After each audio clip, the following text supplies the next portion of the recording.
Hello everyone. చాలామంది patients మా దగ్గరకు వచ్చి నిద్రలో గురక వస్తుంది డాక్టర్, ఏదైనా ప్రాబ్లమా అని అడుగుతారు.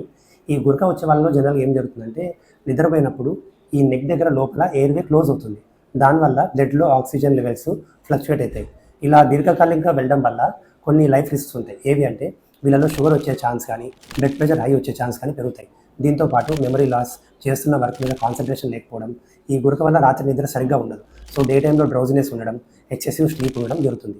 అంతేకాకుండా హార్ట్ అటాక్ కానీ, బ్రెయిన్ స్ట్రోక్స్ రిస్క్ కూడా పెరుగుతుంది. ఇవే కాకుండా వాళ్ళ యొక్క లైఫ్ స్పాన్ కూడా తగ్గే అవకాశం ఉంది. జనరల్గా ఎవరిలో చూస్తామంటే ఓవర్ వెయిట్ ఉన్న వాళ్ళలో, ఫ్యామిలీ హిస్టరీలోనే కొంతమంది ఉంటుంది గురక, కొంతమందికి జా చిన్నగా ఉంటుంది, కొంతమందికి నెక్ లావు ఉండి చాలా షార్ట్ ఉంటుంది. వీళ్ళలో స్నోరింగ్ ఎక్కువ వస్తుంది. సో ఈ కండిషన్ మనం అబ్స్ట్రక్టివ్ స్లీప్ యాప్నియా అంటాం. దీన్ని డయాగ్నోస్ చేసే విధానం ఏంటంటే, స్లీప్ స్టడీ చేస్తే అబ్నార్మాలిటీ బయటపడుతుంది. ట్రీట్మెంట్ వచ్చేసి సిప్యాప్ అనే మిషన్ ఒకటి పెడతారు, లేదంటే వెయిట్ ఎక్కువ ఉన్న వాళ్ళు వెయిట్ లాస్ కానీ, సర్జరీస్ కానీ చేసుకోబడతారు. Thank you.